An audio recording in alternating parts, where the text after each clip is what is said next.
بسم اللہ الرحمن الرحیم۔ السلام علیکم معزز ناظرین۔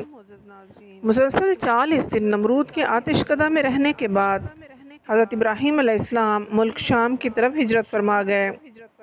راستے میں ایک شہر خزائن الوجہ میں قیام کیا۔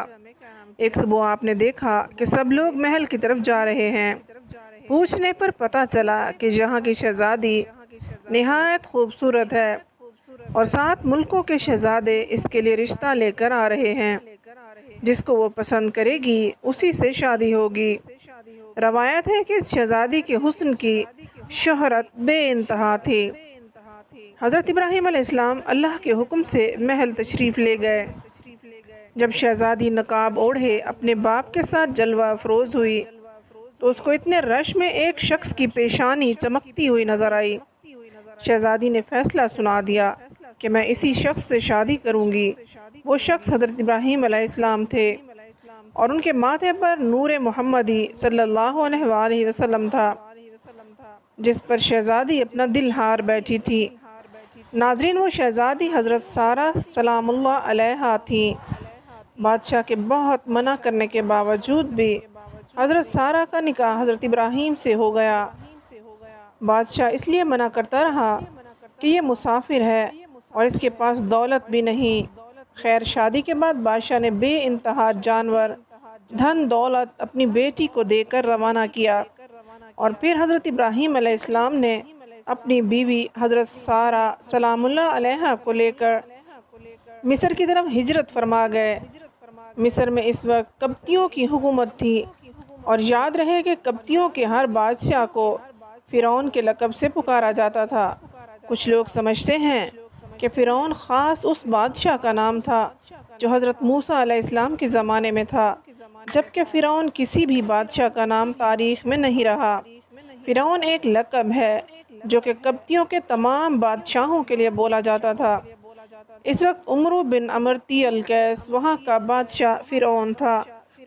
راستے میں کچھ لوگوں نے کہا، اے حضرت ابراہیم، مصر کا بادشاہ بہت ظالم ہے، وہ عورتوں کی خواہش بہت رکھتا ہے اور بالخصوص نئی نویلی دلہنوں کا تو بہت زیادہ شوقین ہے اور بہت جلد اس کی طرف مائل ہو جاتا ہے۔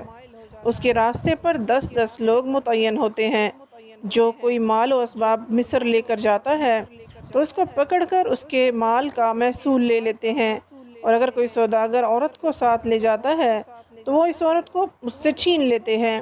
یہ سن کر حضرت ابراہیم علیہ السلام بے حد پریشان ہوئے، کیونکہ وہ جانتے تھے کہ میری بیوی سارہ جیسا حسن اس پورے جہان میں اس وقت نہیں ہے۔ لیکن خیر، یہ ہجرت اللہ کے حکم سے تھی، اسی لیے آپ نے سفر جاری رکھا۔ ادھر دوسری طرف فرعون مصر کو پہلے ہی اطلاع مل چکی تھی کہ ایک آدمی انتہائی خوبصورت لڑکی کے ساتھ مصر کی طرف رواں دواں ہے۔ چنانچہ اس نے پہلے ہی اپنے فوجی دستے کو حکم دے رکھا تھا کہ جیسے ہی یہ لوگ مصر کی حدود میں داخل ہوں ان کو میرے پاس لے آنا۔ بس جیسے ہی حضرت ابراہیم علیہ السلام مصر پہنچے تو فرعون کے فوجیوں نے آپ کو گرفتار کر لیا اور محل میں لے آئے، اور محل کے سب سے خوبصورت کمرے میں ان کو ٹھہرایا گیا۔ بادشاہ ان کے حسن و جمال کے بارے میں اپنے کارندوں سے آگاہ ہو چکا تھا۔ اس کی نیت جو پہلے ہی خراب تھی، وہ اب اس کا ارادہ اور زیادہ برا ہو گیا۔ اب اس نے حکم دیا کہ اس لڑکی کو نہلا دھلا کر لباس فاخرہ پہنا کر میری خلوت گاہ میں لے آؤ۔ ملعون کے حکم کی تعمیل ہوئی۔ جب حضرت سارہ سلام اللہ علیہا کو تیار کر کے فرعون کی خلوت گاہ میں پہنچا دیا گیا تو آپ وہاں پر اللہ کے حضور عبادت الہی میں مصروف ہو گئیں۔ صحیح بخاری کی حدیث نمبر 217 میں یہ واقعہ تفصیل سے درج ہے۔ چنانچہ فرعون خلوت گاہ پہنچا، حضرت بی بی سارہ سلام اللہ علیہا کی عبادت ختم ہونے کا انتظار کرنے لگا۔ حدیث پاک کے الفاظ ہیں کہ حضرت بی بی سارہ سلام اللہ علیہا نے اللہ پاک سے یوں دعا کی، اے اللہ، اگر میں تجھ پر اور تیرے رسول ابراہیم علیہ السلام پر ایمان رکھتی ہوں، اور اگر میں نے اپنے شوہر کے سوا اپنی شرمگاہ کی حفاظت کی ہے تو تو مجھ پر ایک کافر کو مسلط نہ کر۔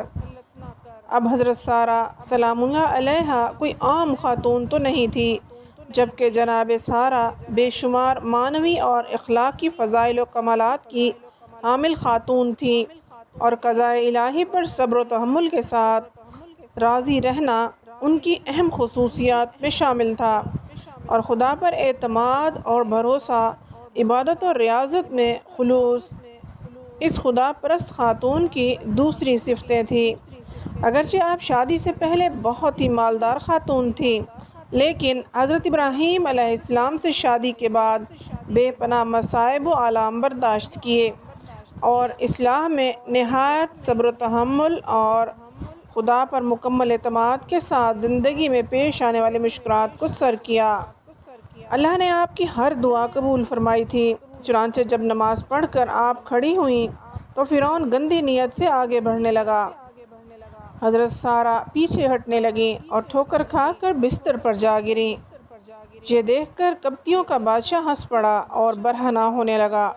بس اللہ پاک کا عذاب شروع ہوا، اس کے پاؤں زمین میں دھنسنے لگے۔ یہ دیکھ کر بادشاہ کانپنے لگا اور معافی مانگنے لگا تو حضرت سارہ سلام اللہ علیہا نے اللہ کے حضور میں دعا کی کہ اے اللہ، اگر یہ مر گیا تو لوگ کہیں گے کہ سارہ نے مارا ہے۔ چنانچہ وہ پھر چھوٹ گیا۔ جیسے ہی زمین نے اس بادشاہ کو چھوڑا تو وہ دوبارہ سارہ سلام اللہ علیہا کی طرف بڑھا۔ حضرت سارہ نے پھر سے دعا کی، اے اللہ، اگر میں تجھ پر اور تیرے رسول پر ایمان رکھتی ہوں اور اپنے شوہر کے سوا ہر موقع پر میں نے اپنی شرمگاہ کی حفاظت کی ہے تو مجھ پر اس کافر کو مسلط نہ کر۔ چنانچہ وہ پھر تھرایا، کانپا اور اس کے پاؤں زمین میں دھنس گئے۔ بادشاہ پھر سے معافی مانگنے لگا تو حضرت سارہ سلام اللہ علیہا نے پھر وہی دعا کی کہ اے اللہ، اگر یہ مر گیا تو لوگ کہیں گے کہ اسے سارہ نے مارا ہے۔ اب دوسری مرتبہ یا تیسری مرتبہ بھی وہ بادشاہ چھوڑ دیا گیا۔ آخر بادشاہ نے اپنے درباریوں کو بلایا اور کہنے لگا کہ تم لوگوں نے میرے پاس غلط لڑکی کو بھیجا ہے، یہ تو کوئی انسان ہی نہیں ہے۔ چنانچہ اس نے اپنی بیٹی آجر، جو بعد میں حضرت ہاجرہ سلام اللہ علیہا کے نام سے مشہور ہوئیں، ان کو حضرت سارہ کے حوالے کر دیا اور کہنے لگا کہ میں چاہتا ہوں کہ یہ تمہاری کنیز بن کر رہے اور آپ جیسی پاک باز بن جائے۔ پھر بہت سارا مال و دولت دے کر بادشاہ نے اپنی بیٹی حضرت ہاجرہ اور حضرت سارہ کو رخصت کیا۔ پھر حضرت سارہ حضرت ابراہیم علیہ السلام کے پاس آئیں اور سارا ماجرا سنایا۔ چنانچہ حضرت ہاجرہ نے ابراہیمی گھرانے میں پوری تربیت حاصل کی اور 85 سال کی عمر میں جب آپ اولاد سے مایوس ہو رہے تھے، حضرت سارہ نے حضرت ابراہیم سے خود کہا کہ ہاجرہ سے شادی کر لو، شاید اللہ پاک انہی کے ذریعے سے تم کو اولاد عطا کرے۔ چنانچہ ایسا ہی ہوا۔ شادی کے بعد حضرت ہاجرہ حاملہ ہوئیں اور ان کو خواب میں فرشتے نے بشارت دی کہ تو ایک بیٹا جنے گی، اس کا نام اسماعیل رکھنا، اور اللہ تعالیٰ نے تیرا دکھ سن لیا۔ حضرت ابراہیم علیہ السلام کی عمر مبارک 100 برس اور آپ کی اہلیہ حضرت سارہ کی عمر 90 سال ہوئی تو جب ان کے ہاں حضرت اسحاق علیہ السلام پیدا ہوئے۔ ان دنوں حضرت ابراہیم علیہ السلام ملک شام میں رہائش پذیر تھے، جبکہ بڑے صاحبزادے حضرت اسماعیل علیہ السلام 14 سال سے مکہ مکرمہ میں اپنی والدہ حضرت ہاجرہ علیہ السلام کے ساتھ مقیم تھے۔ حضرت اسماعیل علیہ السلام کی نسل سے عرب کے تمام قبائل وجود میں آئے۔